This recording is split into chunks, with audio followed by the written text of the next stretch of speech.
And welcome back to Golf and Gospel, dog. You know, the homie Jeremy here, former NFL player, host of Golf and Gospel. And y'all already know it is, man. If you got something hurt, man, you trying to return back to your sport, you go see the best PT in the state of Arizona, my dog, Nate Wong. Obviously, guys, we're here to talk all things golf. Obviously, we're going to get into the Open. Epson Tour just had a good finish as well. No LPGA this week. Got some things to talk about with Live Golf as well, man. But obviously, we got to jump straight into it, Nate. Scottie wins the Open. Shocker. Not surprised. One So bit, boring. bro. So So boring. boring. And not because Scottie won, guys. Because I think you guys have this misconception that, like, we don't like Scottie. We love Scottie. A dog of a player. But what I was kind of thinking a little bit earlier today is kind of like, I'm okay with seeing Scottie win, but I just want to see a competitive dogfight. It's kind of like the Super Bowl this year.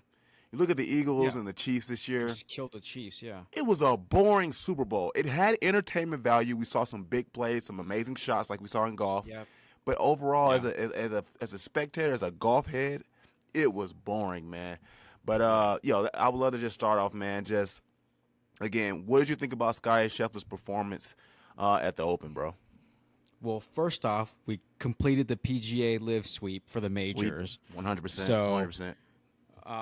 but granted, like Scotty took half of them. So, Yeah. not a very exciting year in golf. Like Scotty was steady Eddie. He made a double on was it 7 or 8 or Out of the whatever. bunker? Yeah. Yeah, I forgot, but I remember everyone was like, "It went to commercial break," and yada yada.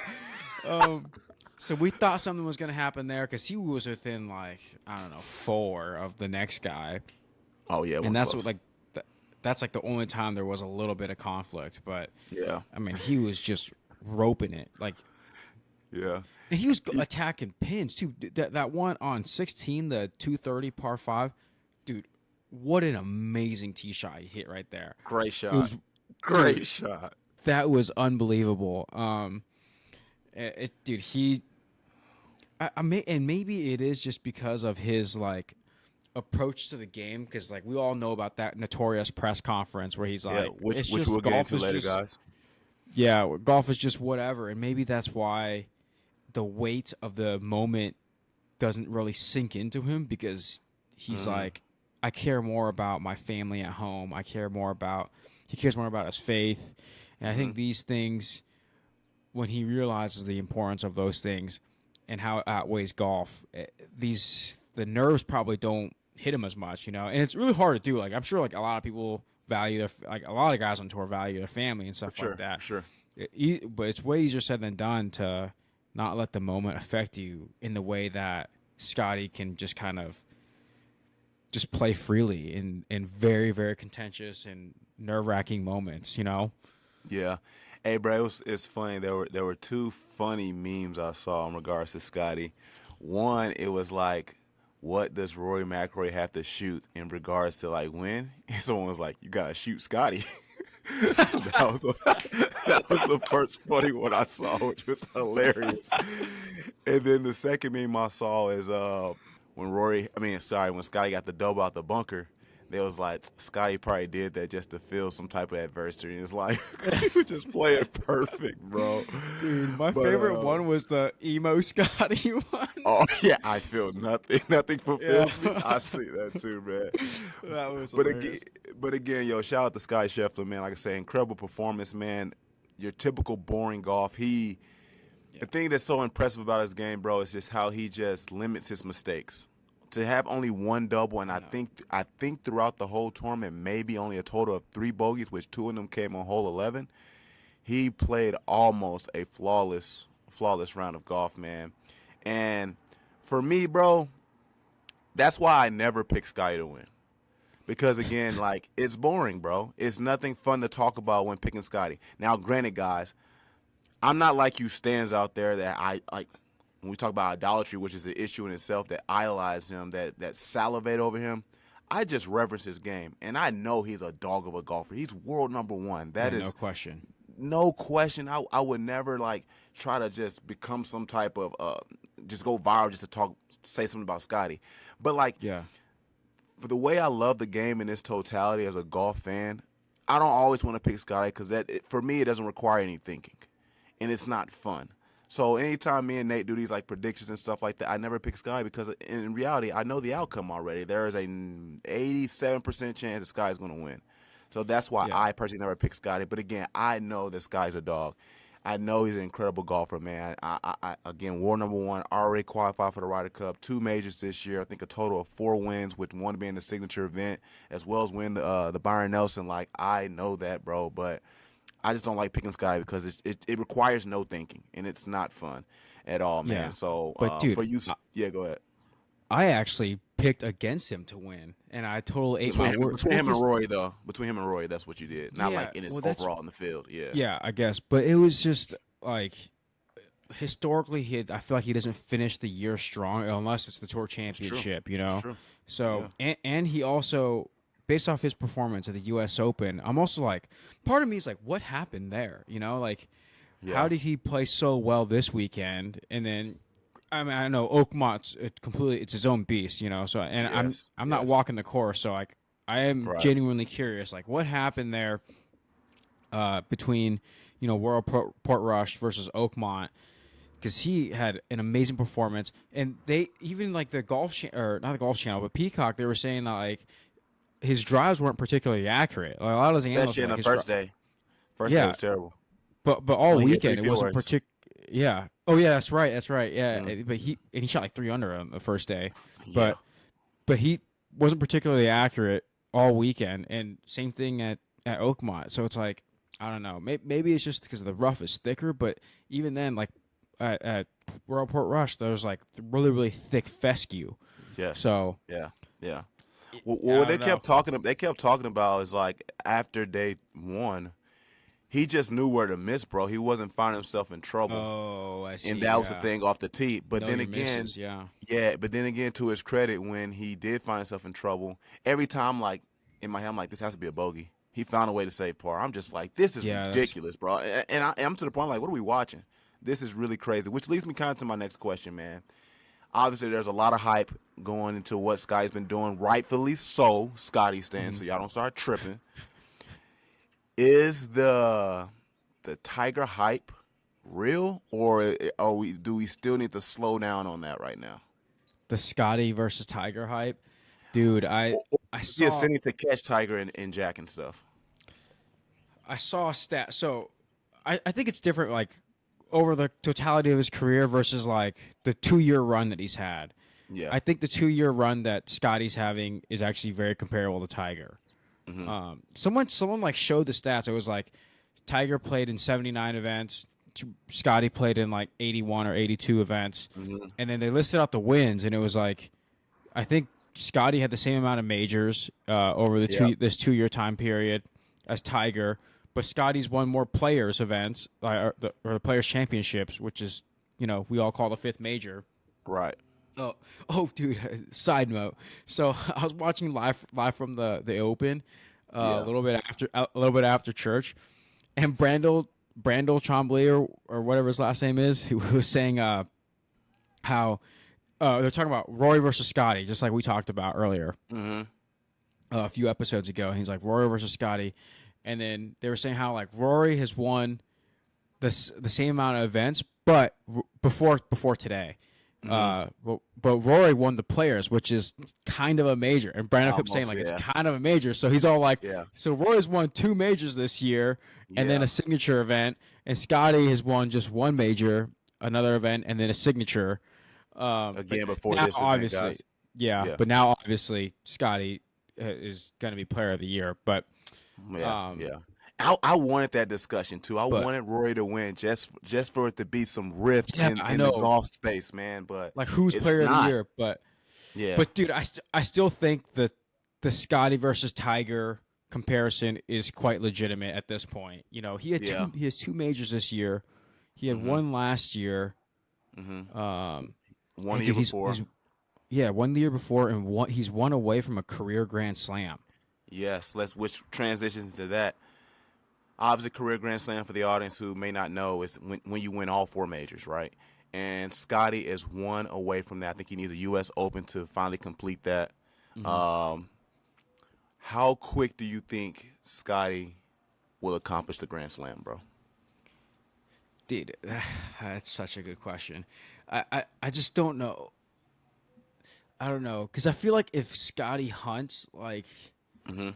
I don't know, man. I have no idea what's in his mind, but I feel like when he's hunting, he that's when he starts to like play bad. But like this week, he was like Hmm. going into it like it doesn't matter. Like there's a lot of things that matter more than golf. Um, and I think that's maybe why he did well. So if he can kind of channel that and harness that for the next U.S. Open, I think it could be as early as next year. But then Yeah. I don't want to be saying that, and then he has a drought. He kind of plays like Rory did the last decade, and then it takes him a, Yeah. and then he Yeah. wins, and then he finally gets Grand Slam when he's Yeah. 38. You know? Yeah. Yeah. It can go both ways. I mean, obviously for the audience that's listening right now, currently we'll say like, oh, easily he gets it next year. But Yeah. you never know.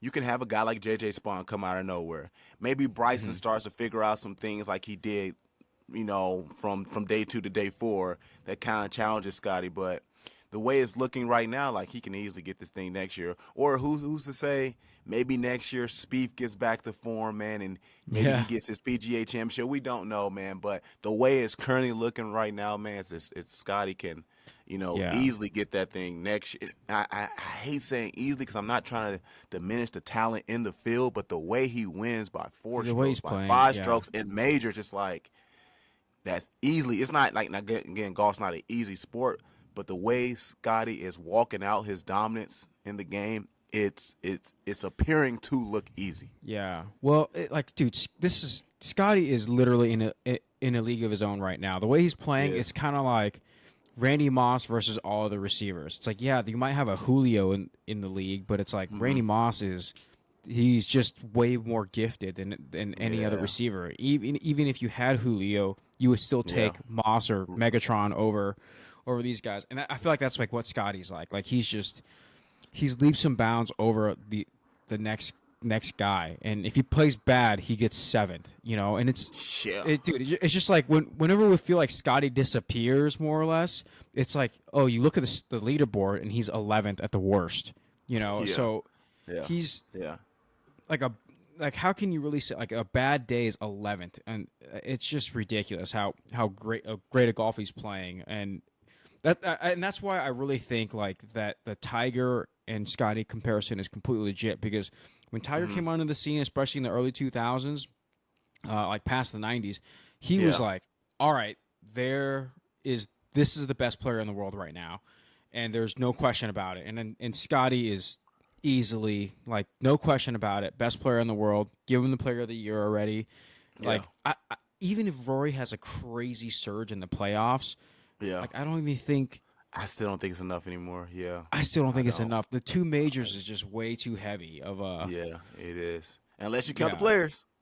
Unless you count the Unless you players. count the players, yeah. But right now, as it stands, it's just a signature event, you know. Yeah, for sure. But I agree. I agree. yeah, I And it's just funny think you say that. It's funny you say that too about like, if he finishes like 11 at the worst and he has a whole bunch of top tens, like that's Russell Henley's career or season, which is an amazing season for Russell Henley. I know if But to yeah, Scotty, that's a bad year, which is yeah, okay. crazy. Like let's say it like this, okay? If Harris English and Scotty Yep. switch places, like or like if Scotty has a Harris English year or finish, it's like, dude, Scotty disappeared. Like he got I second. know. What? Yeah.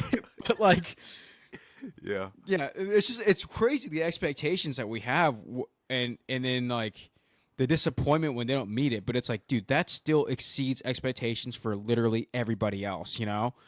Agreed. Yeah. Agreed. Agreed. Now, what I do want to go back to, obviously, the infamous, speech that Scotty gave before the Open, talking about how, winning is overall unfulfilling. And for people that's watching this, obviously, golf and gospel, there's a Christ-centric aspect to this, man. I think a lot of people misinterpret that. So, from my interpretation, knowing where Scotty stands in his faith with Jesus, bro, I look at two verses here to back up what he said. We look at Mark 8:36. It said, "What profits a man to gain the whole world but lose his soul?" Now, granted, guys, when you're playing in competitive sports, you should want to win. Go be a dog and go win. But to have your total identity or fulfillment in that, becomes an issue. Because I think Scottie made a great point when he said, "Yeah, I mean, I go win it, and then it's awesome for the next 5, 10 minutes." And 2 minutes. I'm saying Yeah. he said 2. I'm just trying to say 5, 10 Yeah. minutes. And he Okay. said Yeah. after, and then he said after that, it's like, "What's for dinner?" Which is just crazy, right? And that's kind of how I mean. Even I'm nowhere near Scottie, guys, but after I finish the NFL game, it's awesome. We won, and I'm just like, "Hey, bro, I'm hungry." And then it's on to the next tournament. It's so quick. And I know was it Padre Harrington tried to say like I don't know what he's talking about. I'm still fulfilled over my U.S. Open and stuff, and there's nothing wrong with that. But I Mhm. think Scotty has the maturity to understand like this isn't the end all be all. And like what it Yeah. says in Ecclesiastes, like this is vanity. Like I can't take this with Mhm. me. Which takes me. I'm gonna read this verse verbatim, but which takes me to James 1:9-11, real quick. It says, "Let the lowly brother boast in his exaltation, and the rich in his humiliation, because like a flower of the grass he will pass away. For the sun rises with its scorching heat and withers the grass. Its flowers fall, and its beauty perish. So also will the rich man fade in the midst of his pursuit." So those things fade at some point, and they're not. You Yeah. can't take them with you. Granted, they are good things. Winning an Open is a good thing. Winning a major in any facet, championship is a good thing. But does it give us the ultimate fulfillment like Christ does? It does not. And I think that's where Scotty was saying. He didn't obviously use the terms Christ and stuff, and he has in the past. But I believe that's where Scotty was ultimately trying to say and convey to the audience. And some people it went over their head. To us that know who Jesus is, we understood that fully. And Mhm. like I said, truth be told, I hope a lot of people come to have interest in Christ by what Scotty's saying. However, do not fall in love with the person proclaiming the gospel, but literally the gospel that's being spoke out of Scotty's mouth, man. So, Yeah. that's everything I got from what Scotty said. I was super happy to see him say that. I did find it a little weird. I don't know if you remember this, Nate. He kind of like he didn't recant his statement, but he was like, "Man, I kind of wish I didn't say everything I thought." But in my head, I'm like, "That's a good witness, bro. No. Like, Yeah. why Double would you down. take that back?" Yeah. Yeah, yeah, yeah. But what was your thought when he kind of said that he wished he didn't say it? I Or don't maybe know. because of the I attention it feel. brought. Maybe because he doesn't like having Yeah. attention on him. But maybe, yeah. Well, it's just like because with all these emo memes coming out of Scotty, Hmm. he probably that's probably his only regret. At least I hope so, because I feel like we do idolize sports a lot. Um, Hmm. and dude, it is fleeting. So I remember watching this Emmett Smith commercial, and I think I mentioned this on either on the podcast or on your channel, but there was a commercial with Emmett Smith, and it was like he just won the Super Bowl, and he like goes to the weight room, and then and he's like doing some bench press, and then someone's like, "Oh, hey, Emmett, you just won the Super Bowl. Why don't you like take a break?" And he like racks the bench. He goes, "All right, I'll take a break. All right, break's over. Now I got to win another Super Bowl." And it's Yeah. just you quickly forget about the champions. It's Hmm. very. I mean, that's why there's like these memes of like the Live Golf League where it's like people are like, "Hey, can you name all the champions?" And it's like, "Oh, it's really impressive that you remember all these champions because nobody else remembers all the champions." Yeah. Yeah. Um, but I do want to say it was actually kind of coincidental that the sermon this morning was talking about it, but Oh, nice. like yeah, our sermon was talking about how there's no things too little. Like there's nobody too little, and I feel like that's kind of true with Scotty. It's like yeah, he's trying to undermine kind of the importance of golf, but at the same time, I feel like there is no task too little. And like the verse that we talked about was in Exodus, where Moses was like, "Well, I can't speak well, so how do you want me to lead the Hmm. Israelites and stuff like that?" And then God is talking to him, and he goes, "What is that in your hand?" And then Moses says, "Oh, it's a staff." And then God says, "Throw it on the ground." So he threw it on the ground, and it became a serpent. And like the sermon, what our pastor was talking about was how like he's just like ask yourself the question like, what's in your hand? And what it is, it could just be like a staff. And for Scotty, it's just a golf club. But when you give it to Hmm. God, he can do some great things with it. And I think it's great that Scotty's using that to kind of divert like, hey, it's just golf.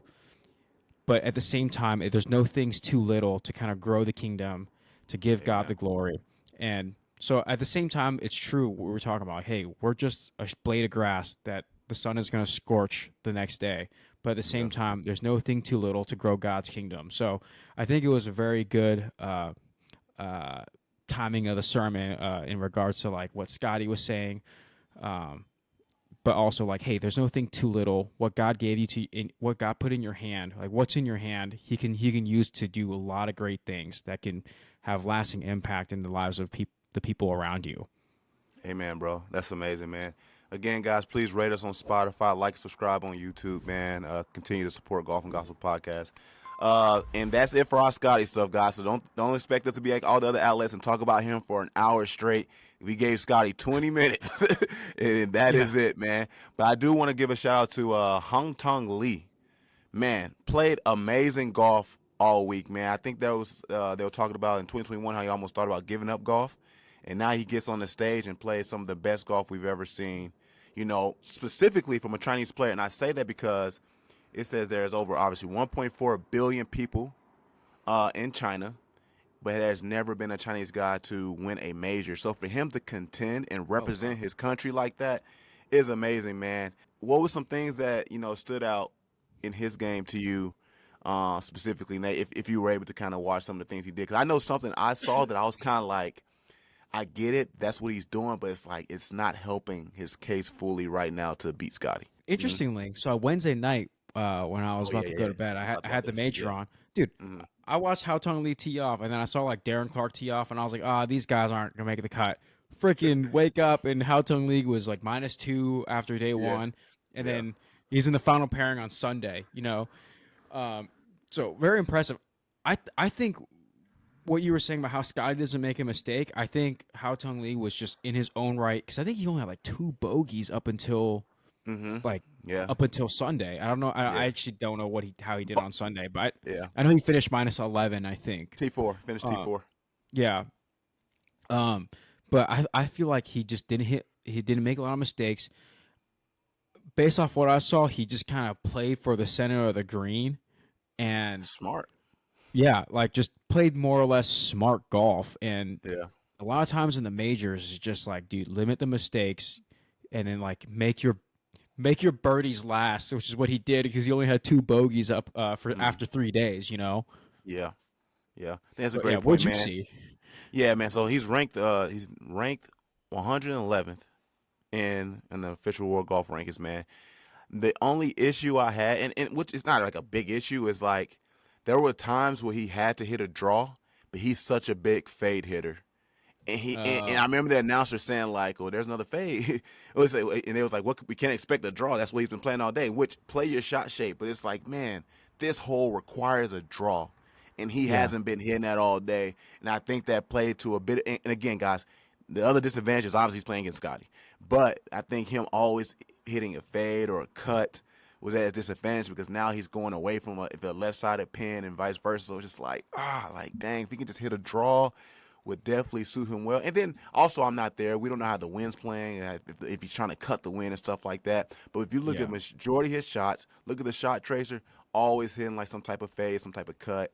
And he played his shot shape, which is smart. But I think sometimes when a draw is required, he was not able to pull that off. Not even say he tried to pull it off, but I think he just knew how to play within his means. He said, I'll just do what I can with my short game when I get up there. And like you said, I'm just fade to the center of the green. Hopefully I can get into the pin in 2 and get a par or maybe a birdie, 1-putt birdie. But but shout out to him, man, because from the outside looking in, he wasn't supposed to be there in that position. And man, way to overcome the odds, man. And you're paired up with world number 1. And that's a difficult task for any golfer to take, bro. So he should feel proud if Scottie finished with 14 under and he finished with 11 under, T4, I think some ballpark around there, because Harris English and Chris Goddard got 12 under, I think, right? 13, Something 13 12, Yeah, man, shout out to him, man. And I don't know if you ever see Golf and Gospel, man, but I'm sure all of China's happy for you. I'm sure people who are golf fans are super proud of him, man. That was just an amazing job. And he's not on the PGA, so he doesn't get any FedEx Cup points or anything, but I think that's just a good showing for him. Is he just Asian Tour or something? He's he's on a PGA Asian Tour, I believe, Yeah, oh, but great showing by him, man. Great showing. Yeah, next thing I want to move on to is Rory McIlroy, man. Let's assess his week, man. How do you feel Rory did?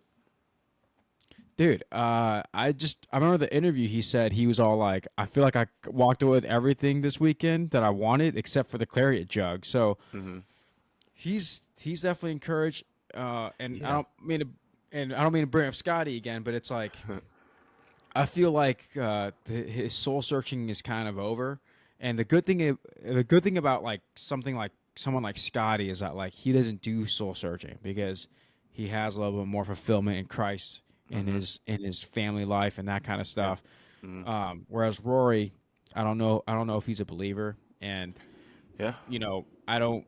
I'm sure he values his family and stuff like that, but um, that's all I'll say. Yeah, I'm sure he Yeah. values his family and stuff like that. But I I still mean, feel I like really think he values his family because he was on the verge of getting divorced, and he yeah, found a he way to to reconcile get his that back. marriage. Yeah, So I do yeah, agree with that. yeah.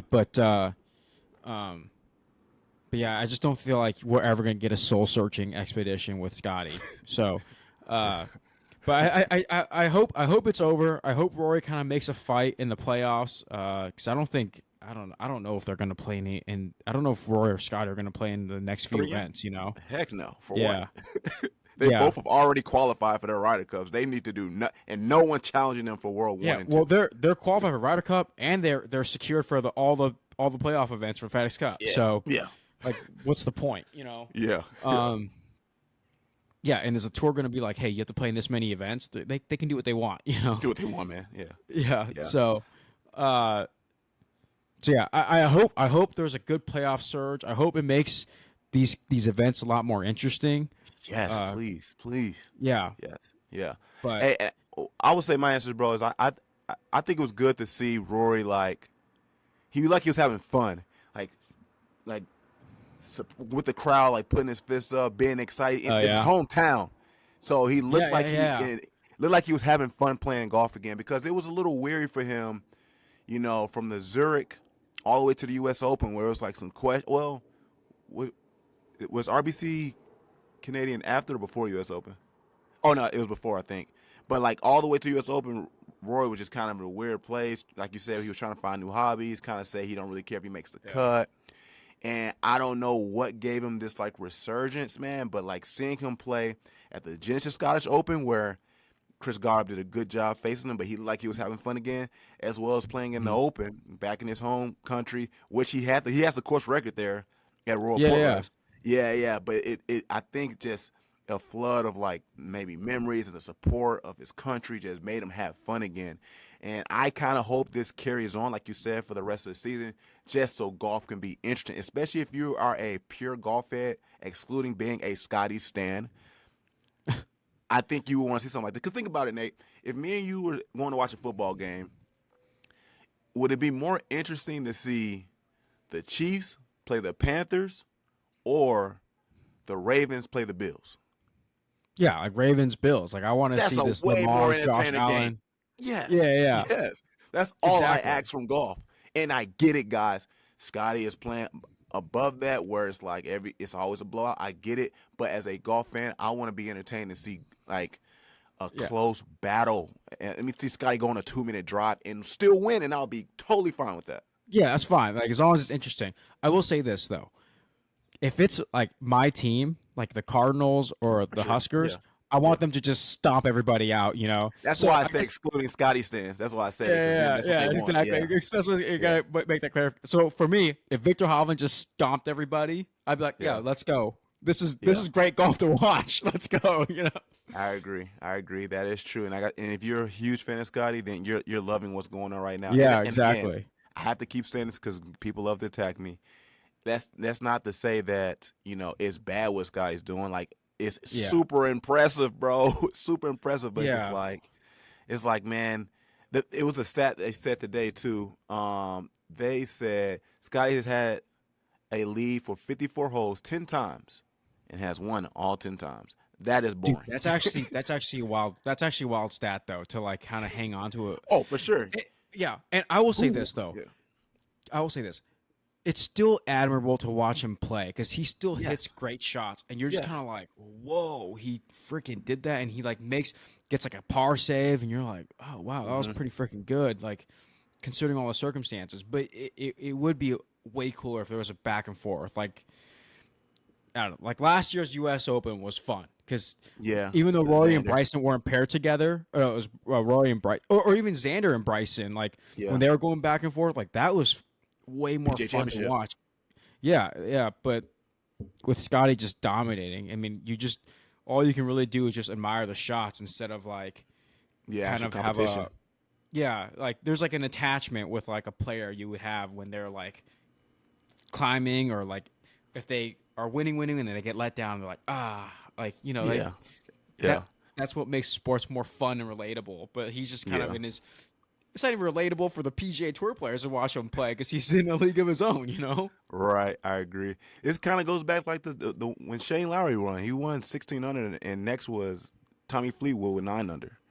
It's like now, granted, it was his. I think that one of Shane's first majors, but it's just like Yeah, that wasn't fun to watch. But congratulations at yeah. this point. Oh, Next, quickly. man. Oh, go ahead. Sorry, I'll say back to Rory. It was actually kind of great to actually because he did all the media appearances and stuff this week. You had to in So your home I country, know I bro. was gonna say like, dude, how do you not do that at your hometown? But Yeah, it was actually good. Like I feel like we were seeing a little different side of Rory because he is like engaging with the media, the fans hmm a little bit more, like with the fist yeah, pumps and stuff like that. yeah, So I don't know. I do feel like we kind of need a little bit of a personality PR thing with Rory. yeah, No offense, but yeah, yeah. um, I agree. yeah, got a little I bit of it agree. this week. Yeah, man. Good for Roy though. I think he finished. I think T4 as well, or T4, T7. Can't remember.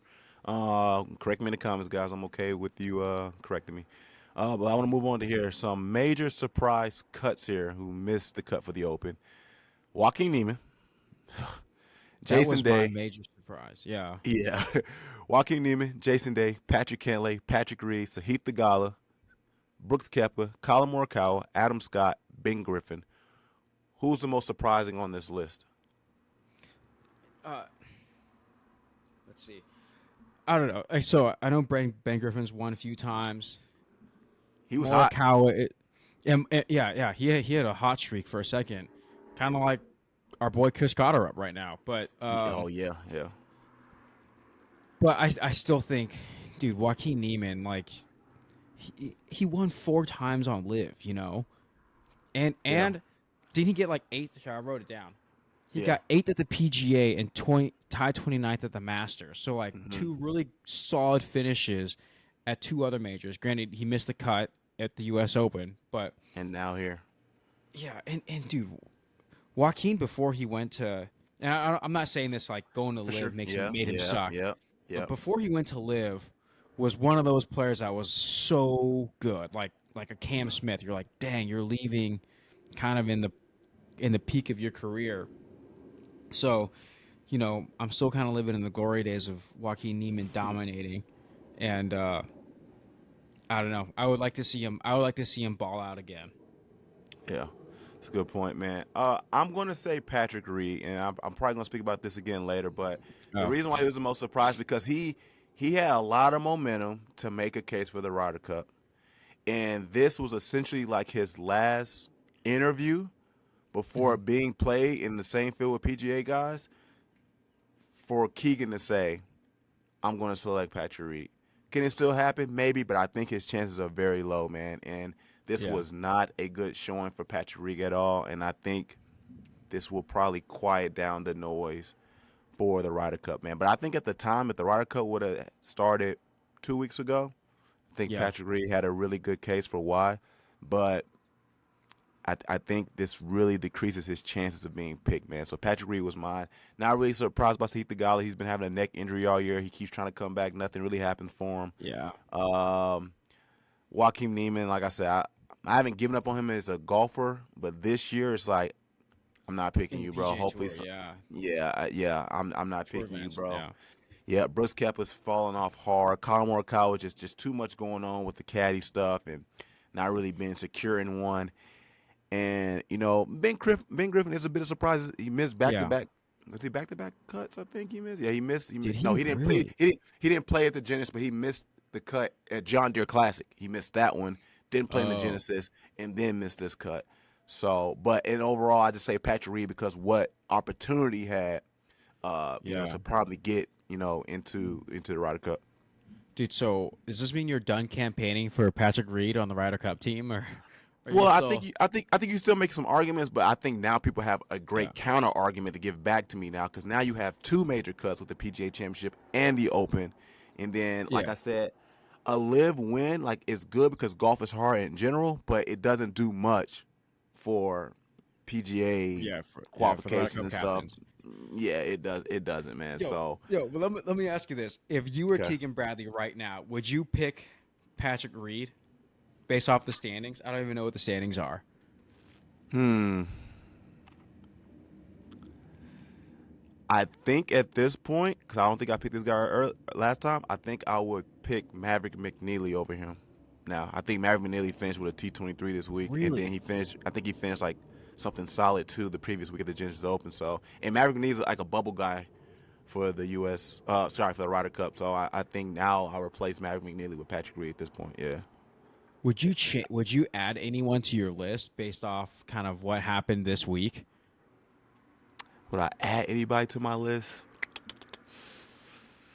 I feel like everything kind of looked the same. There was no like surprise person that kind of, at least from the U.S. standpoint, that made me go like, this is a guy to look for, you know. But we're gonna get into Ryder Cup stuff. I'm gonna hold off on Sorry, that yeah. though. Yeah, all good, bro.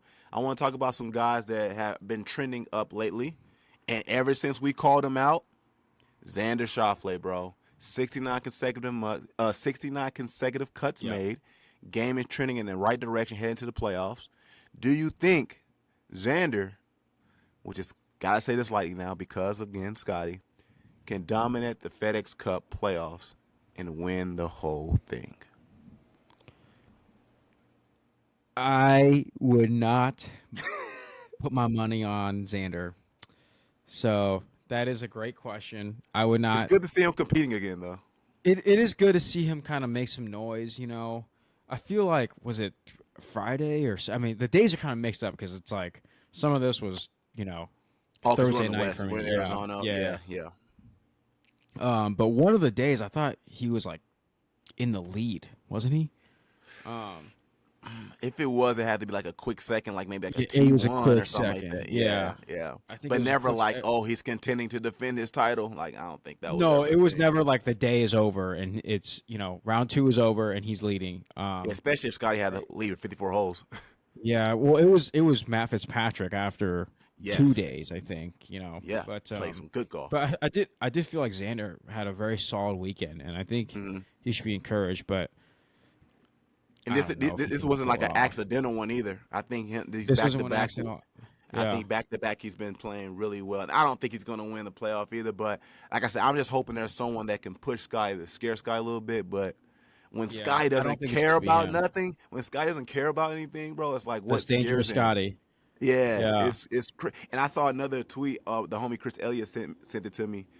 He was like, "Imagine telling the whole world that winning is unfulfilling and then winning by 4 strokes. What kind of crap is that, man?" I know, dude. Like, what do you do? Are you just gonna be? I he was happy. Like when he won, No, he no, he's like just happy. yeah. And I wonder if like how he feels right now as we record. Like, is he like yes, or is he just kind of like all right, well, What's for dinner? what's for dinner? What How do time's we our get flight back? back to home? Yeah, how do we get back to Dallas? Or wherever he lives. Yeah. Yeah, I wonder if he's just like or is he like packing like, oh, where's my clear jug? I freaking left at the course. Yeah. Like he Something probably like treats that, it like a bro. rangefinder or something Oh, like yeah, that. for sure. I'll just win the next one next year, whatever. Yeah, Yeah. but no, but in the topic of Xander, I'm happy to see Xander get back more consistent. Mhm. Hopefully, start playing like the number 3 golfer that he indeed is. But we'll see if these things continue as we get into the FedEx Cup playoffs pretty soon. Next person I did want to talk about is Matt Fitzpatrick. Quiet rise. He's been a totally different golfer since working with Mark Blackburn, which he met at the RBC Heritage 12 weeks ago. And it's crazy because he was in contention from a lot of times with this week in this tournament. And he was quoted saying, someone asked him, like, you think there's a lot of pressure to hold your league? And he said, I think the pressure is more on Scotty to win. Now, I don't know if Fitzpatrick was trying to, like, psych himself out, which there is pressure Yeah. because Scotty gets all this attention, but I think he was trying to take that pressure off of him and see what he can do. And he finished pretty well, man. I want to talk about this, man. Let's look at his last – okay, since getting with Mark Blackburn. He had T23 at the Truist Championship, a T8 at the PGA Championship, a T31 at the Memorial, a T38 at the U.S. Open, a T17 at the Travelers, a T8 at the Rocky Mortgage, a T4 at the Ginger Scottish Open, and a T4 at the Open. Before seeing Mark Blackburn, it was T49 at the Genesis, T22 at the Arnold Palmers, missed the cut at the Players, missed the cut at the Valero, T40 at the Masters, T38 at the RBC Heritage. So Fitzpatrick is trying to make a playoff push because he was outside the cut line. He was like 71. I think these last three have made his case. He's probably inside the playoff line now. Dude, I know 2 T4s in a row. So and big tournaments too. Yeah, like both fields. Obviously, it was the Open, but the field last week was a pretty solid field as well. You know what I'm saying? Right. So Hold on, Nate. I'm gonna try to move this back because it's raining, but it's too cold in the house. All right, we go. Go ahead. I don't think it's gonna pour. No, you think it is? But I don't think it's gonna pour. Oh. So it should be fine. Yeah. No, but yeah, I think Matt Fitzpatrick is making a good case to have a good playoff run. Sorry, were you asking about Ryder Cup or playoffs? No, playoff, because he was ranked 71, which, I mean, it's close. You're just one spot away, but the way you were playing was not helping you get inside that playoff cut line. But the last three finishes, a T8, a T4, and a T4, he's probably well in there. Yeah, and there's more FedEx Cup points for majors. So that T4 finish is really going to help him at the Open. Yeah, I don't know. It'd be fun. Like he's like a young kind of guy. He put on some weight, which I feel like is helping him hit the ball further. Did we talk about this a long time ago? It was. We did, yeah. Yeah, he was like, "Is that Rory hitting?" He's like, "Nah, that's Matt Fitzpatrick." Yeah, he looks kind of like Rory when he swings now. So I don't know. It looks like things are up. So is his coach the one that had him do the cross-handed with the wedge? I don't know how long he's been doing that. And when we talked about it yesterday when we were golfing, when we asked Colin, I don't know if that's something he's always been doing. We just haven't noticed it, but that was a unique thing, seeing him go left-hand low chipping. Yeah, I mean, it just I could see why, because it like turns the wedge into more of a putter, and like you're trying to make it or lag it close, with a wedge. So I can see why he does that. I don't know. His game does look good. He's making a lot more putts, which I feel like that was the main thing that was lacking in his game. I also saw that he wanted to go back to being a fade hitter, and his current coach couldn't do that. And Mark Blackburn helped out a lot for him going back to hit a natural fade. Yeah, because he can control it better, probably. Yeah, I feel like it was like putting and like fairways, but and I don't know the stats or anything like that, but I just based off watching what he's done, I'm like, dude, you're kind of letting it down with the in the driving department and the putting, but a little better. I don't know if being in his home continent kind of helps, with his comfort level of like, hitting driver and putting, but who knows? The worst thing is like you could be a major champion and then just fall off, kind of like Wyndham Clark or kind of like Brian Harmon, like you just win a major champion, you disappear. I feel like that's the worst. Yeah. And I really don't want that for Matt Fitzpatrick, So if he continues to contend, snag another major here and there just to kind of, elevate his career resume, like I would love that for him. Absolutely. I agree, man. I agree. Want to move on to, obviously, we got to talk about some live guys because live is golf. Like, that's just the reality of where we live in. I'm not going to bypass that. We're going to talk about this DeChambeau's resurgence, bro. Tied at low round 64 today, which is the day of us shooting. It's Sunday, guys. Bro, if he would have got off to a fast start Thursday, do you think we're talking about a different story here in terms of Bryson DeChambeau maybe pushing Scottie or maybe have a chance to win? Because the day one he finished T144, day two T51, day three T34, last day T10. I remember he shot like +7, and then he went nuts day two, and it was still like 1 over par or something like. I forget the exact. Made numbers. the cut. Yeah. He finished. He finished T51 that day too. So he did go crazy day 2, and I guess day 4, which is today. Mm-hmm. He had no bogeys today. How crazy is that? He had 19 birdies after the day one. Dude, that's insane. And the only thing I always question with Bryson this year was his putter. So I don't know what he found. And historically he's not good at links golf either. I know. Well, he hits it not accurate enough for links No. golf, but it's also like if you with your swing speed, if you hit it in the rough, like you can hack it out. You know, if you get a good break here and there, I don't know. What if it was just like the wind? Like the wind just needed a shift, and Yeah, that's what. we wasn't there, yeah, so we But don't know that part, um, yeah. oh, dude, so he shot plus 60, 7 after yeah, round day one. one. Mm-hmm. Yep. Dude, so like let's say he shot even, and we could just add 7, so he would have been minus 16 today, Yeah. and Yeah. that would have been. Let's just say, yeah, because obviously, like, if you play different round one, you're gonna play different than what you actually did in round two. Yeah. But let's Yeah. just say everything else is the same. Dang, dude, he And, would have and, contended. He would have shot but even. exactly. And the thing we did always say too is it's different playing when you're going into day 4 at T34 and Yeah, no pressure of like winning versus like I'm going into this day third right second, now. trying to. Yeah, Yeah, something like that. Like I don't know how he would have played. I don't know if he would have relapsed like what he did the Masters and stuff like that. But I think this was encouraging to see, especially amateur golfers or even real golfers that listen to Golf and Gospel. Again, like, subscribe. The turnaround he had was impressive, man. He could have, and I remember some yeah, people on TikTok, because we get pretty decent traction on TikTok with the Golf and Gospel podcast. Someone was like, man, Bryson might as well just withdraw and stuff like that. And he said, I'm going to turn around. He quoted in his interview saying, like, my dad and my mom told me to never quit no matter what. There yeah. were times I wanted to quit. My brother was like, don't do it. There were times I wanted to do this. My dad was like, don't ever quit. And he did not quit, man. And he came back, made it inside the cut line.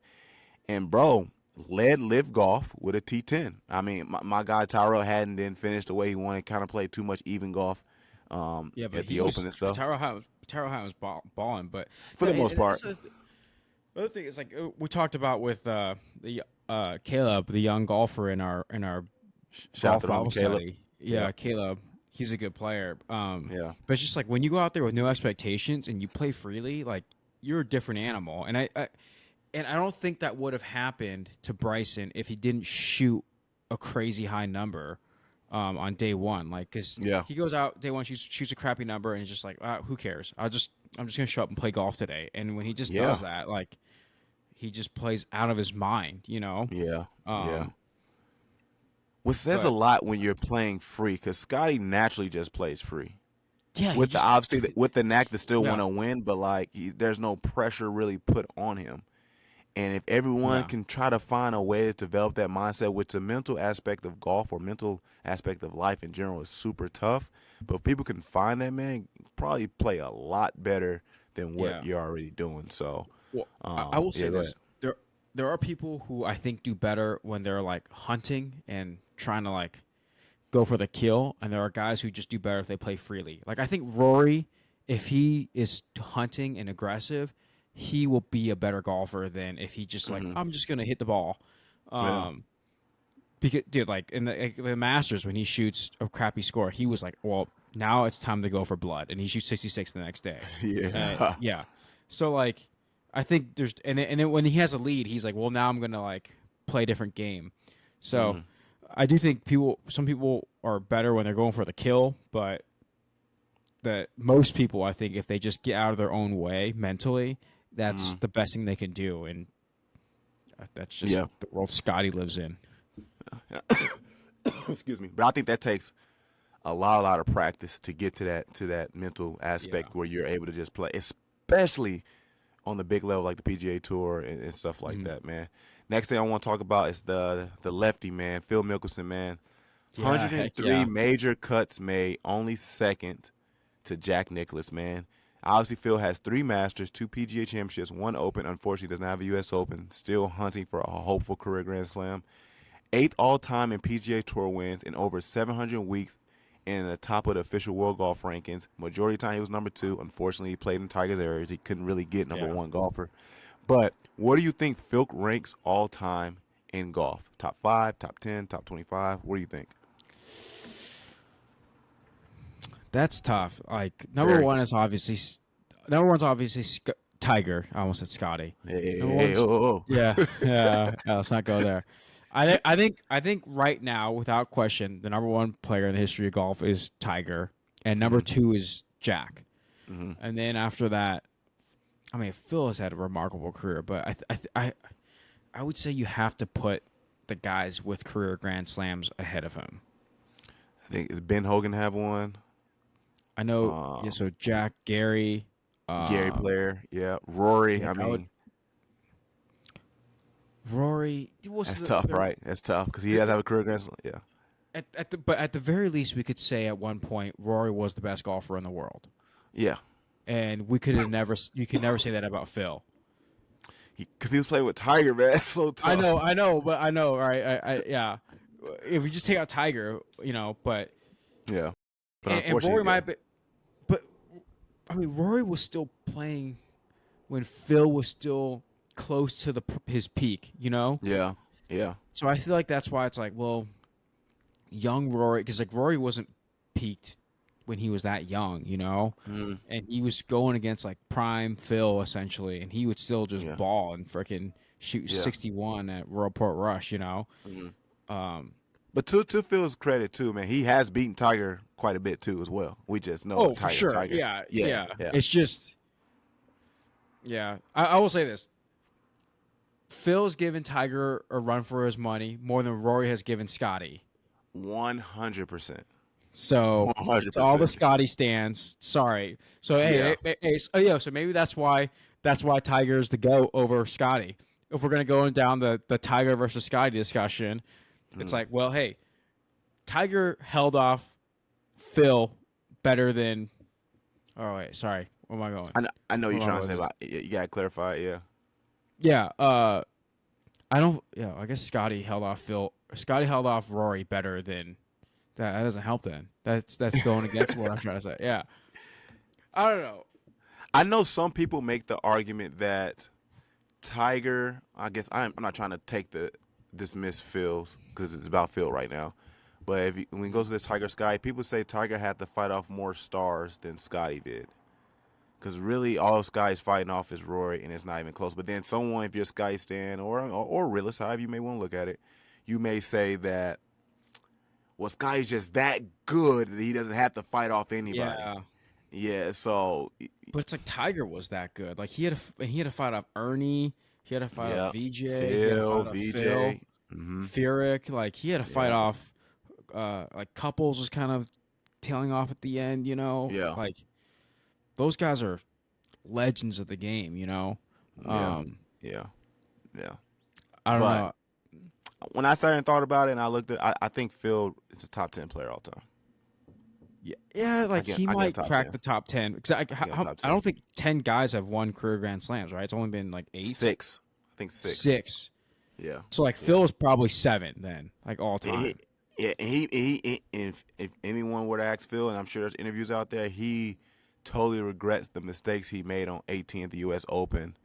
When Oh he gave it yeah. away, when he had a chance, like he went driver when he should went like Oh three yeah, wood or that's the like thing. Yeah, yeah, he had a yeah. chance to win like lots He of gave it times. away. Yeah, I think he has yeah, like either 2 or 3 second places in the U.S. Open, and this was his yeah. last year for his exemption. So either he's gonna have to get sponsored exemptions to the U.S. Open, or he's gonna have to qualify. Qualify. Yeah, Yeah. yeah. But let's move on now. Let's get into Ryder Cup discussions, man. So after this week and currently where things stand, who hurt themselves and who helped themselves going into a Ryder Cup season? Let's start off with people who helped themselves. I have a list of who I think as well as hurt, and I don't mind starting off too. So I think who's helped Go himself for it. the last 3 weeks is Matt Fitzpatrick. 100%, man. And this is a Yeah. time you want to start getting hot. You want to continue to put your resume out there. And Dude, yeah, yeah. yeah, and I think with him too, unfortunately, like I said, not looking at the Patrick Reed situation, he's going to be able to always continue to show his resume because he's still in the PGA, man. So I think for Team Europe, which I think, and judge me if you want, audience, it's it is easier to make Team Europe than USA. It seems like because there doesn't seem like I said, if Tyrell Hatton is the number, I think last time I looked, he might be like number 4, and he's only played in 4 now events. He's a like number 4 ranked player in Europe. Like it shouldn't be that hard when you're consistently playing in the PGA to Yeah. jump a guy who's only played in 4 events. But I think at this point, Matt Fitzpatrick is making a case to help himself if it's Ryder Cup vote or maybe get into that top 6. Yo, actually, so right now as it stands, so we got the top 6, which for Europe is Mm-hmm. Rory, Fleetwood, Yep. McIntyre, Terrell, Sepp Sep. Straka, and Yep. Shane.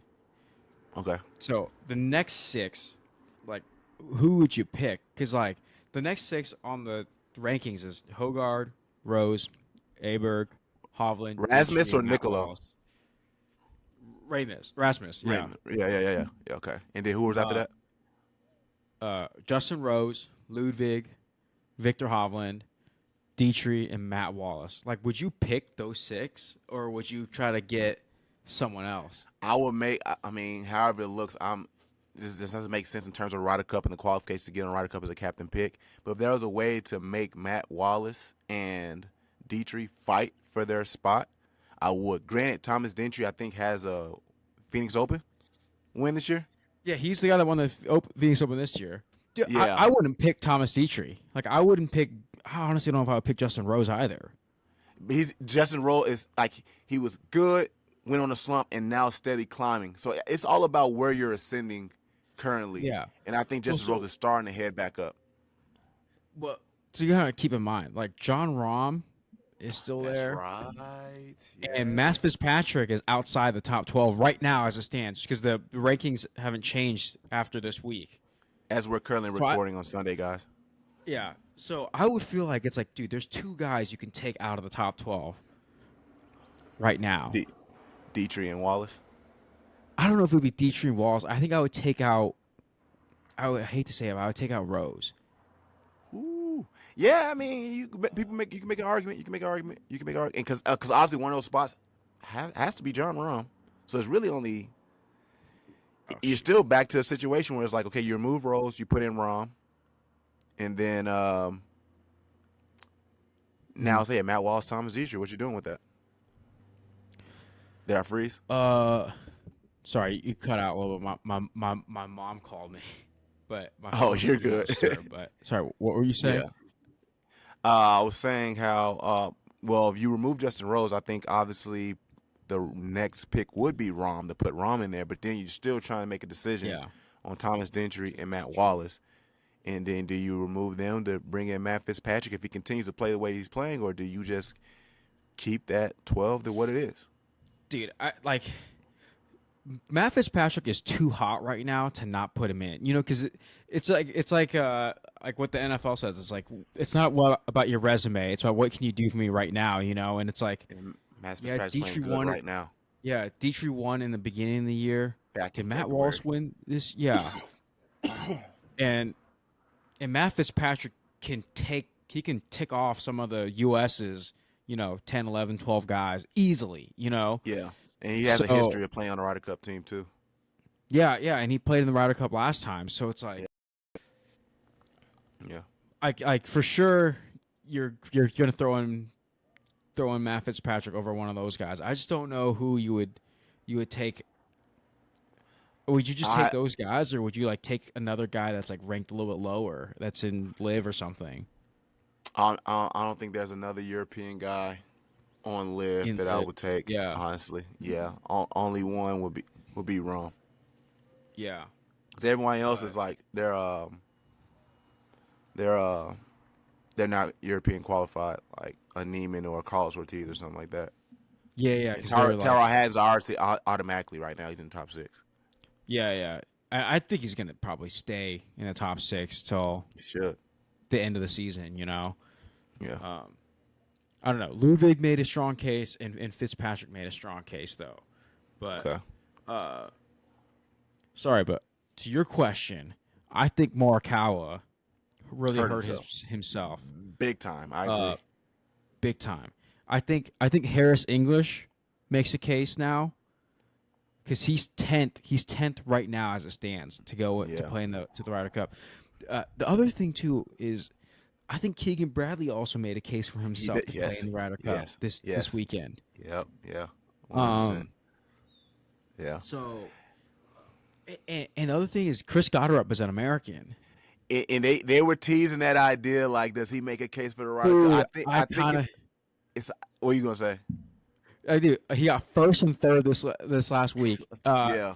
And this is the thing. Okay, I wrote down his stats, Okay. but he's ninth in strokes gains off the tee, eighth in driving distance, and second in greens and regulations He's this a year. big hitter too.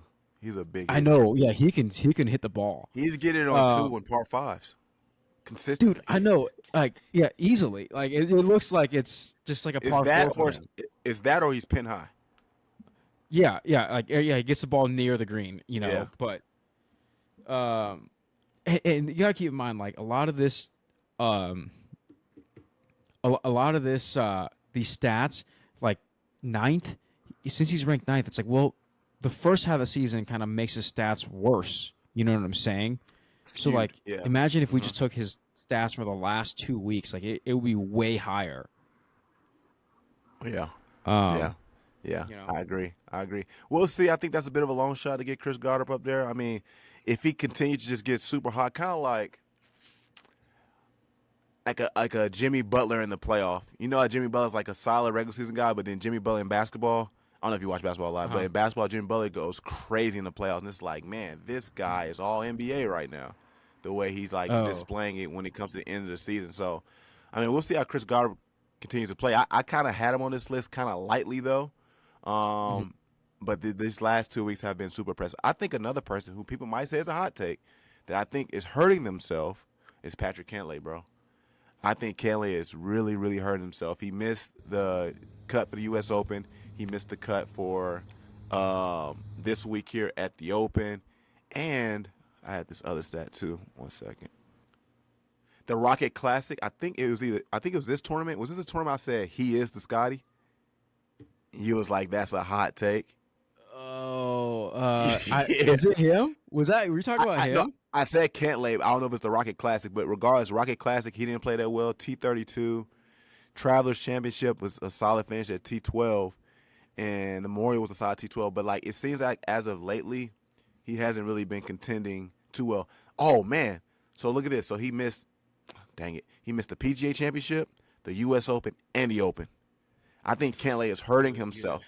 He's hurting himself. If you're missing the cuts in big events, that's not good. That's not good. And Ryder Cup is a huge event, bro. Yeah. So I'm a little nervous. Hey, I feel like he's still gonna get picked just because he's ice cold. He was ice cold last year. What about this? What do we do about Sam Burns? You give him a pick. You think so? Because he's a great outside the top support 12. player. Yeah, he He's is. outside the top 12 right now. No, he's 15th. So he's close. Oh, he moved up. Cool. Yeah, and I think Morikawa is going to drop out. Where's Morikawa right now? Ain't he like 7? He's 7 right now, dude. I think he's going to drop out though. He's going to be outside of the. He's going to need a vote. Yeah, I think he just played his way out too. Mm-hmm.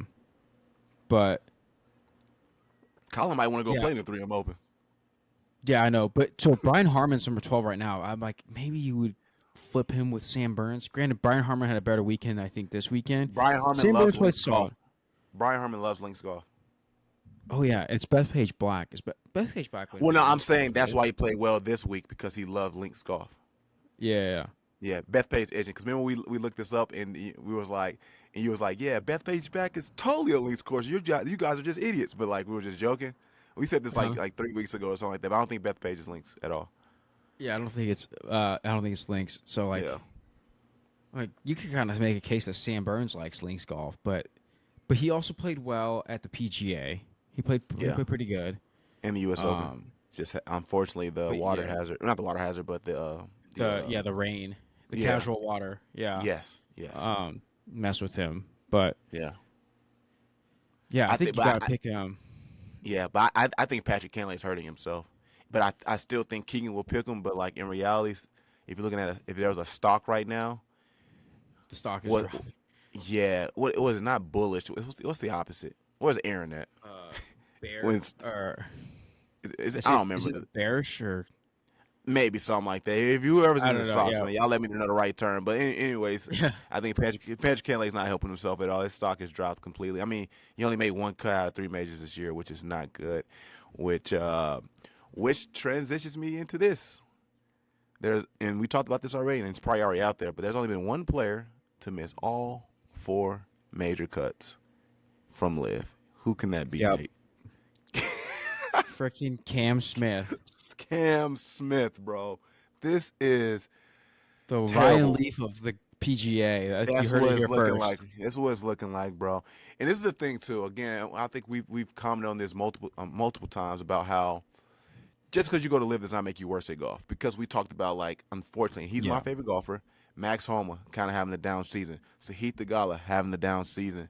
Mhm. Do we just say, oh, like what separates them from Live? Like, they're having bad season. They didn't go to Live. I think golf is just hard and you're having a bad season. Now, I do think Absolutely. the how much Cam Smith has digressed needs to be studied because this is bad. Dude, I This is know. so Yeah. bad.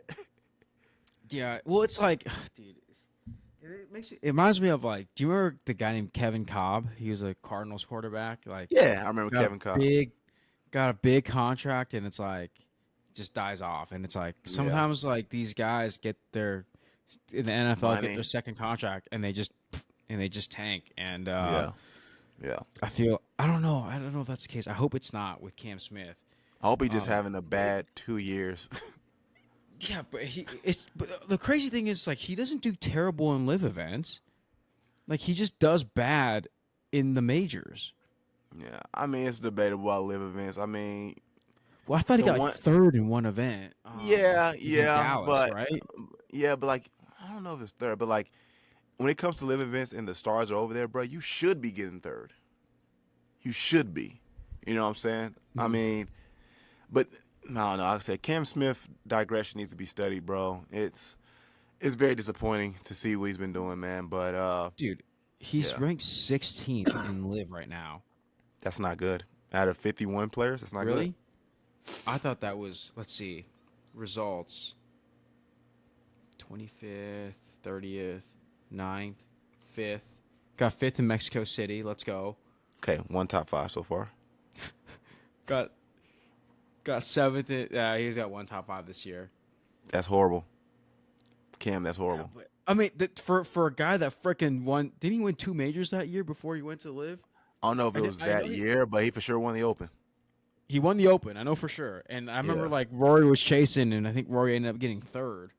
And then, like we said, he had the record for the lowest round in golf before Hideki broke it Oh yeah, at the dude. Century. And he's just like, what is happening? Dude. And probably the best putter on tour. Yeah, dude. He's the freaking Ryan Leaf of the Live Golf Tour, bro. Like, Sheesh, man. I I'm don't sorry, know. Cam. If you ever see this, man, we're sorry, but it's just what's been on film. It's Man. just what, He can yeah, go look at golf and golf, see all the film I'm putting out there. It's trash, but dude. gosh, Dude, okay. The other thing about Cam Smith was what was crazy was when he left for Live, he was ranked 6th in the world, and for like the yeah, whole year after he left, he was still ranked like 6th in the world.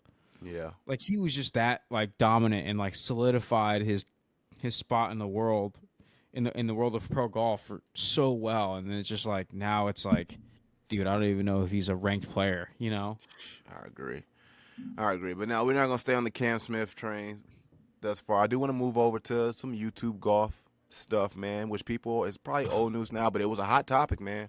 Grant Horvat declines to play in the Barracuda simply because he could not film his round. He said he wants to document everything. So what's your take on this, Mhm. Nate? Do you agree with prioritizing content over tournament opportunity? Look, this is the thing with pro golf here, or competitive golf here, is Yeah. that you have to limit the communication between the players and, like, whoever they can talk to. So obviously the players can get as much as they want from the ref, or sorry, from the caddy. They can get as much Hmm. as they want, all the info they want from the caddy. But if you start to, like, allow people in their circles to, like, touch them up and that kind of stuff, then you're allowing more and more people that can potentially give them advice, give them an advantage. You know, like, hey, I was up ahead and I saw this guy hit a putt here, and it you think it might turn a lot to the Yeah. left, but it only turns a little bit to the left. So it's Right. while, like, he's fixing his mic or something like that. Now, I'm Hmm. not saying Grant Horvat would go out and do that, but the Yeah. more you allow for that, then the more you can kind of tweak the rules, and then now it's just you're gonna get some, let's call them Bill Belichick's Yeah. of the PGA Tour, where you get these like Oh, deflate gates and stuff like elitist. that. You Yeah, know, yeah, yeah, yeah. yeah, So I don't I don't fault the PGA Tour for trying to control that. Like, hey, how many people can be in your corner essentially? Because right now it's just you can only have your caddy and that's it. And yeah, if you like have your your significant other following you, you can barely just give them a peck. yeah, But yeah. True. yeah, That's true. that's all you can do. And it's like it's mostly when the round's over, but you can barely talk to people in the crowd. Yeah, Because the PGA wants to really control like the amount of advantages and advice that these players get, just so it's a level playing field. But yeah, yeah. so I don't follow the PGA at all. I don't know, like if I feel like maybe Grant doesn't value playing in a PGA Tour event that much, but like I would have loved to play in the Barracuda, and I would have like been like, well, I can pause my YouTube channel for a little bit. Yeah. But I mean, like this is the thing is like, this would be the crazy thing is if Grant doesn't play in the Barracuda and also at the same time doesn't make a YouTube video this weekend. That would be the crazy thing. Like doesn't record any content. It's like, well, you might as well just play in it. If you make the cut, Wow. Wow. Yes, dog. how crazy! Watch him just like sit around like I'm just gonna watch the Open all weekend and just not record any content. Yeah, bro. If he didn't record anything, you just defeated the whole purpose of sitting out, man. Yeah. Because obviously that was content you were going to make. And then, yeah, if you, yes, dog. Oh my gosh. That's a great point, bro. Great point, man. I'll chime in on this, bro. For me, Yeah. with the NFL background, bro, like I love competing. Now, granted, my YouTube channel ends up popping like Grant, where I would be in a dilemma like that. But for me, I rather compete and put myself on that stage of the pressure and having to like thrive in certain moments, even though me playing in a PGA Tour event would not even be close. But I like the thought of that and the preparation and doing that and stuff. And if I were to have a successful YouTube channel, again, guys, go look at Golf and Gospel.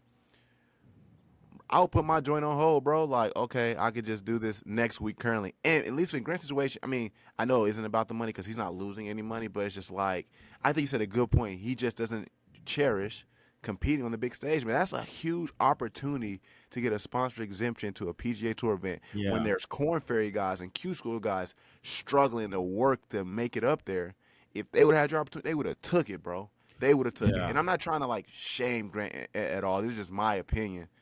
uh, I would have played, bro, just because That's I love competition. Yeah, that's the thing too. Like, if he would have just been like, "I'm not gonna play in it because I feel like someone who's working for that deserves that spot," and he gives it to like a Q school guy or like a mini tour guy, like that would have been great. Like it would have been all Yeah, right. You know, now I would get it if he didn't record any content this weekend. yeah, yeah, yeah, yeah. But And if granted, maybe, he, maybe he did give it to a Q guy. So I don't know who fulfilled that spot when he yeah, didn't take it, but yeah, go ahead. yeah. But if it definitely someone got it. Like maybe an alternate. But it's like, if he would have just been like, yeah, well, I'd rather have an alternate get it. I don't really care that much. I kind of like my YouTube golf thing, but I don't Yeah, know. I also, part of me wonders if like, so because his followers think he's a really good player, and granted, he is a really good I player. think he's a good amateur player. Like if there's a Yeah, YouTube yeah. PGA or something, he's probably gonna be I mean, he won a He, content creation classic at the TPC Sawgrass. yeah. Yeah, so like he's a good player. I wonder if like a bit of him is all like, I don't want to lose any of my credibility or like my legitimacy uh, Mm, if he plays in a tour event and just gets spanked because it like you could be an amazing amateur, an amazing college golfer, and which he is or slash was, but like these tour guys would spank you. Like it's just they're another level, yeah, yeah. especially when you play like very intense tournament golf. It's Hmm.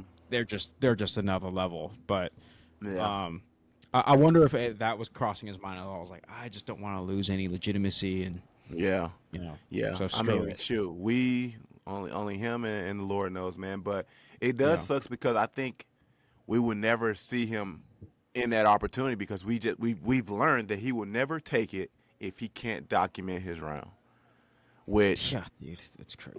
which from my perspective sucks because again, if I had an inkling of his skill set and I had the opportunity to play, I love the structure I had in the NFL prepping for games. I would have loved that little opportunity to. Well, that was a big opportunity to play in the Barracuda and have that preparation to get ready to play in the game. Probably would miss the cut, but I would just been so grateful for the opportunity just to have the experience. Man, would have just been I amazing. know.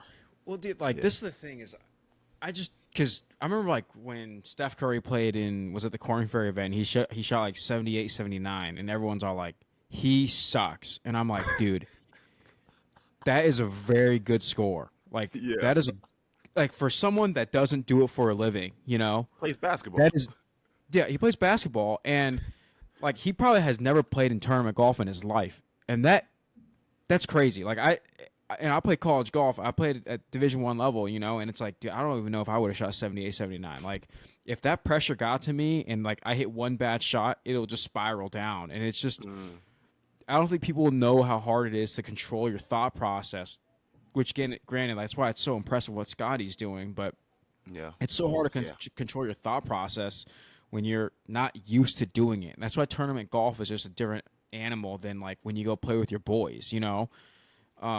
So, like if Grant, and I hope he hears this somehow, but it's like, dude, if you went out there and you shot 78, 79, you are not less of a player. And I hope the world sees that too and knows that. Like, that's still a really good score in tournament golf, especially if you haven't played like legitimate tournament golf in yeah. a long time. Yeah, that's a great point, man. Hey, Grant, I know you're gonna watch this, bro. I know we're too small for you, man, but give us a like and subscribe, bro. Give us a thumb up, man. But hey, let's move on. The Open's over. Let's get ready for the 3M Open. Obviously, not as important as a tournament for some more than others. Some people really need 3M Open to really play really, really well to obviously make a Yeah. playoff push and stuff like that. Make lasting Ryder Cup um, impressions and whatnot like that. So we got TPC Twin Cities, par 71, 7,431 yards, slope 143, Mhm. rating is 75.4. Nearly every tee and approach shot is influenced by water. It's built to create bold plays and mistakes. Expect birdies, or we can expect train wrecks. They got that iconic finishing par 5 on the 18, the brutal test at 596 yards. The 18th is Yeah. consistently among the toughest par 5s on tour. Players face a water carry off the tee, a shallow three-tiered green, and swirling winds, often punishing errant shots. And more importantly, there's no Scottie Scheffler for these guys too. So there are some things to think about when playing in the 3M Open. And also, guys, if you want to see how the course is played, go watch my episode with Betsy Kelly.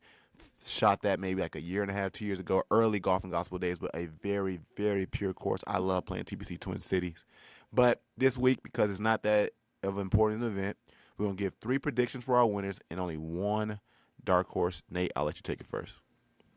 Okay. So I hate to say this because it seems like an easy pick as well, but I'm going to go with Chris Gotterup. Okay. Yeah, that's fine. So, Well, this is the question you're going to have, Nate. Is he a link style player, or is he going to translate yeah, this back to the States? yeah.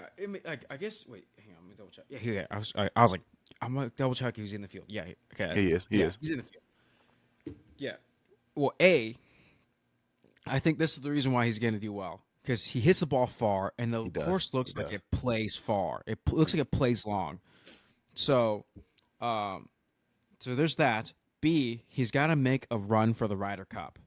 So I think with him trying to hunt a little bit, if it pays off, if he's playing good golf like he has been the last couple weeks, I think he's a pretty good pick to win or place top 5. Yeah, that's solid. I like that pick, man. Chris Gardner's been playing amazing these last 2 weeks, man. My first pick, man, I'm a fan of his. Unfortunately, I wish I can swing like him, even though it doesn't look particularly pretty, but his ball striking just looks really good to me. Give me Tony Finau, bro. His putting improved a lot this week, specifically on the first 2 rounds. We saw that little contraption he was working with pre-round at the Open. That's really trying to, because he kept saying he was pulling a lot of his putts earlier, and that's when we saw him make that one-hand putt in that one tournament. But I think Yeah. that little contraption has helped him, control his putts a little bit more. Like I said, specifically the first 2 rounds. And he's a past champion at this tournament, man. And he's one of the longer hitters off the tee. Maybe a little inaccurate though, but I think his recency in winning, he knows the course pretty well. He knows the spots to miss. So I'm gonna go with the homie Tony Finau. Okay. My next pick, I think Finau's a great pick because he did play. It looked like he turned his game around a little He bit. He was did. tied with Yeah. McIlroy going Yep. into I think Sunday. Yeah. But all right, I think it's a good pick. Jake Knapp. Ooh, Uh, it's like a high risk, high reward pick. it is a high risk, high reward. He's either going to get top 5 or 50th or miss the cut. Yeah. That's the three options we got with Jake Knapp. So, Yeah. but dude, he hits the ball far. He's 25th in driving distance. I think he has one of the smoothest swings on tour too. Yes, 13th in strokes gained putting. So that's good. that's how you win. So yeah. Anyways, I you just don't know. Like I feel like I can read his stats all day, but it's like Yeah. you don't know. But Remember when Noah Reed hit us up with Jordan Spieth's scorecard, and he said this is how it is watching Jordan Spieth. It's like birdie, yeah, double bogey, par, birdie. Yeah, like yeah, that's how it is watching Jake Knapp, bro. So I mean, like I said, it's like I always risk to pick Jake Knapp, but sometimes that risk can turn out to be good. You just kind of hope it turns out this week too. And I know he's very disappointed in the letdown he had the Genesis Scottish Open to miss playing in the Open. So hopefully again there's that's some right. vengeance. Yeah. Yeah, hopefully there's some vengeance to be like, man, I'm about to show why I can play. Hopefully.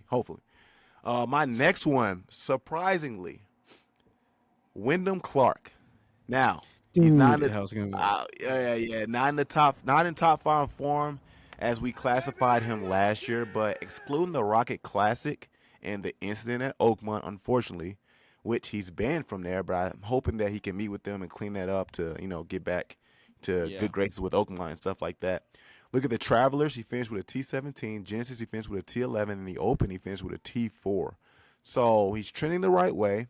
And he said this too in interviews multiple times. He wants to crack at that Ryder Cup team. However, what's interesting about that statement, if we remember last year, like I said, when he was a top 5 official world golf ranking golfer, or yeah, I think he was top 5. Yeah, he said the Ryder Cup is good golf. It's kind of the biggest thing, but now that golf is in the Olympics, it's probably even bigger than that because you're representing your country at a such bigger level. Clark said. Hopefully, all 4 of us can go and try to snag some podium spots and give medals to the U.S. to try to win the total medal count. But yeah, it's pretty awesome. This is probably ranked as the coolest team I've ever been a part of. And people gave him pushback because you're like, oh, you're trying to say the Olympics is better than Ryder Cup and all this type of stuff. But now Yeah. he's like, I'm trying to get on the Ryder Cup, man. Not to say Yeah. it's anything fully wrong with that by any means, but he got a lot of pushback for that statement. But I think as of recently, how these last 3 weeks he's been playing, hopefully he's more mellow because there was a situation he missed a putter, and I feel like he wanted to have an outburst, but he controlled himself, which was really good. Oh, nice. Hopefully we can see him make some momentum going into the 3M Open and John Ellis, man, you're a great caddy, bro. I hope you can help him out get a victory this week. Yeah, he had a bad day one of the rounds. I can't remember First which day, one. first day he was Okay. outside Yeah. and he had a resurgence like Bryson and started Like to make a Bryson. climb as Yeah. well. Yeah. Yeah. So Wyndham was gonna be my last pick. Okay, that's fine. Because again, I think he hits the ball really well. And I kept telling my brother because I'm like, my brother's always like, why do you like Wyndham's game so much? I'm like, dude, when he held off Rory at the U.S. Open 2 years ago or whatever, just 2 years Yeah. ago, I was just so impressed with what he did. So it looks like he's kind of coming back into mid-season form a little Yeah. bit, Uh-huh. and with everything you said about the research, like honestly, like that's like the main reason why I pick him is like the Yeah. resurgence. He wants to like kind of make a push for the Ryder Cup team, and if he wins, I think he's definitely in the conversation. He's in the So conversation for sure. yeah, I agree. so I agree. yeah, I don't know. He's not like a locker room guy though, so I was gonna be like, he could make Yeah. it if he Yeah. wins, he can make it as a locker room guy, but I don't know if the guys on tour like want to hang out with this guy after. Maybe. And I Um, think I think actual physical lockers, are scared of him too. So my next pick, man, and I kind of mentioned him a little bit earlier too, because I think this is the guy I will replace Patrick Reed with in terms of captain's vote for Ryder Cup. Give me Maverick McNeely. They keep talking about consistently how he's on the bubble for the Ryder Cup team, and at the time of this recording, he is 11th in those standings, and he just had a solid T23 at the Open, which makes the case for him a little bit better. And last year at this event, he finished at a T3, so he also has familiarity in what it is to play good golf in TPC Twin Cities. All right, force. So now we're gonna do sleeper. Yeah, dark horse sleeper. Yep, mine's for sure a dark horse. Who are you gonna pick? All right, yeah. So my dark horse, yeah, it's a guy who consistently kind of stands out in these events when the field's a little bit lesser. Give me Matt Schmid. Yeah, Matt Schmid. I think he Oh, finished he's second to he's Ben. close. He's Yeah, close to freaking Ryder Cup. Yeah. I know. Yeah, I seen that, and then I'm like, okay, he's also kind of like showed out a couple times when opportunity presents itself. When the field's not as strong, and this week the field isn't that strong. But this is what I love about him. Approach shot rankings are amazing. From 275, he's ranked third. Approaches from 175 to 200, he's first. And going for the Oh greens, wow. he's 33rd. But his green percentage hit is fourth. So that Okay. would be my reason. And then like this year historically, I just kept seeing his name pop up every time. Like I said, he got second to Ben Griffin, I think, at one point when Ben Griffin beat Scottie. And then I believe the Ginger Scottish Open, he played pretty solid. Let me make sure I'm not lying. I want to keep our credibility because bigger people like to steal from us. Yeah, that's right. Yeah, bigger outlets like the Steel from us. Yeah, they like to steal. Results: Matt Schmid. Yeah, yeah. The Ginger Scotch Open T17 was very solid. Then the Open, he made the cut, finished 69th. So I think he has a good chance as a dark horse to hopefully win the 3M Open, which make his case for the European side of the Ryder Cup. Okay. All right. Dark horse. See, like this is the thing with dark horses. I don't want to pick like Max Homa. Like I'm like That that's not a dark technically horse. is a dark horse this You think year. so? It yes, bro. Like, and Oh, again, for well, the artist, but Max he's Homa like is a my big favorite name. golfer. Yeah, Yeah, but is he winning? That's the thing. I know. And he like, I thought with this weaker field at the Barracuda. Barracuda, he would do Hmm. better. And I think he was like He sixth ba- at one point. he barely made the What cut. really? What did he finish at? Like I didn't want to pick a big name like Fowler, Finau, Homa. Ricky had an incredible Yeah, he weekend had a this pretty good week. weekend this weekend.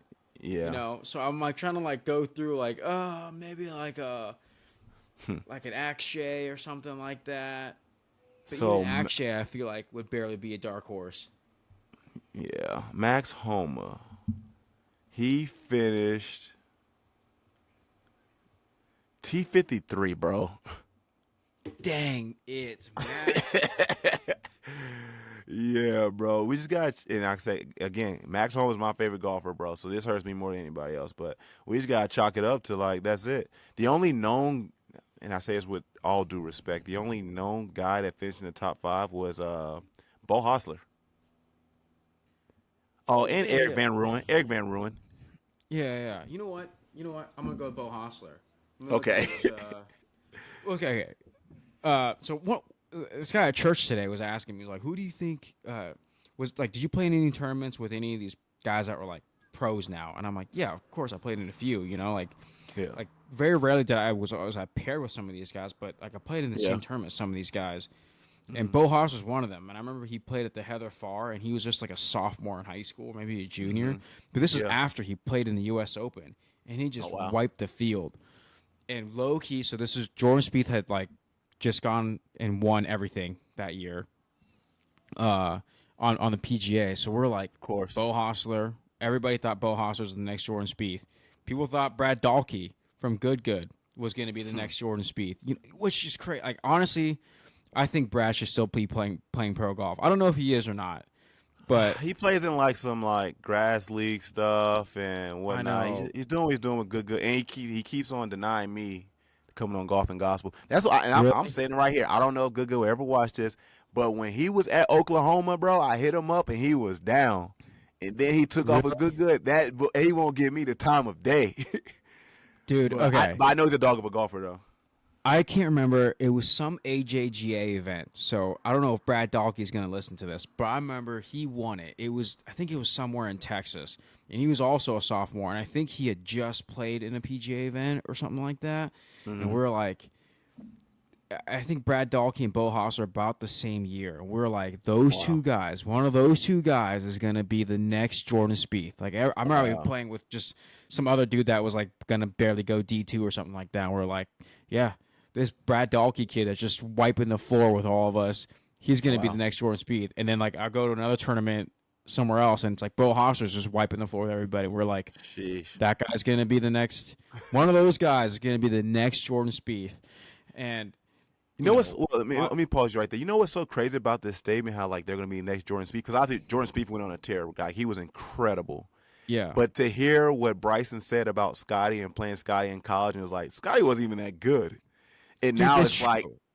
It's true. everybody wants to be Scottie, and it's crazy how things flip. It went from Jordan Spieth, and I think obviously they're both from Texas, Jordan Spieth and Scottie, but it Yep. was all Jordan Spieth sport, and we look currently today wide range right Like, now whose between the career two. would you rather have? Yeah, it's clearly Scotty. Yeah. Scottie, and But Scottie is peaking late, which gives him more longevity in yeah, reality. I think that's why, dude. Like, I don't like. He was obviously a good player. Like, he went to Texas, so Yeah, like, yeah, obviously he was a great yeah. junior We say golfer. Like, that lightly. Yeah, yeah, that like he obviously he was a wasn't great good. junior Yeah, golfer, but it wasn't like, I don't know. I remember I played against a kid. It was like a national event in Arizona, and this kid was committed to Texas, and I was kind of like, well, I wasn't that impressed, you know. I'm not gonna say his name, but I was kind of like, this kid's yeah, committed to Texas, like, really? yeah. Anyways, but uh, so like, for all we know, Scotty was kind of like that. It's like, he was committed to Texas, really? Hmm. Um, and I remember one of my friends, Zach Wright, he played against him in like some tournament in California, and he's all like, yeah, Played against Scotty Scottie was or the not. guy? Oh, it was Scottie. Yeah, Yeah, he played against. So he's all like, I was paired with Scotty, Rom, and someone else that's on tour now. yeah.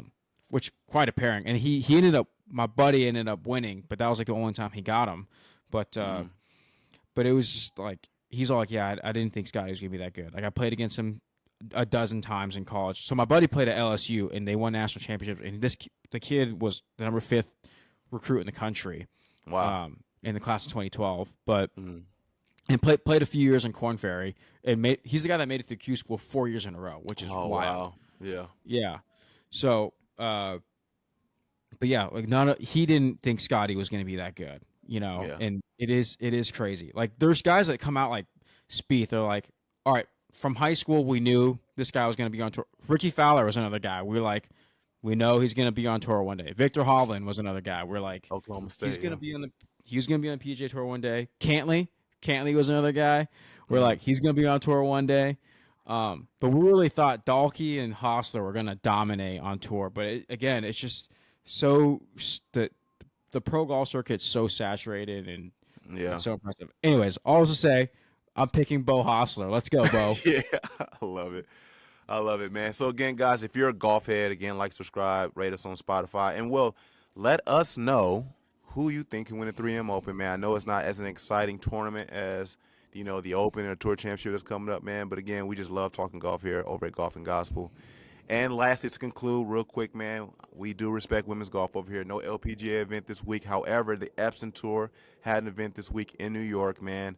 Uh, Brianna Chacon wins in New York, giving her second victory on the Epson Tour this year, man. She, I think, is in a list of, I think, three people that have won multiple times this year. Could be wrong, but, Oh it's wow. Riley Smythe, Gina Kim, and now Brianna Chacon. Might be missing one other person or so like that, man. But shout out to her, man. Epson Tour is a very, very fun tour. It's a lot of dog of golfers on that tour, man. And you Yeah. can go see them on the Golf and Gospel channel. Go see people like Haley Cooper, Nicola Rupp, Riley Renee, Carey.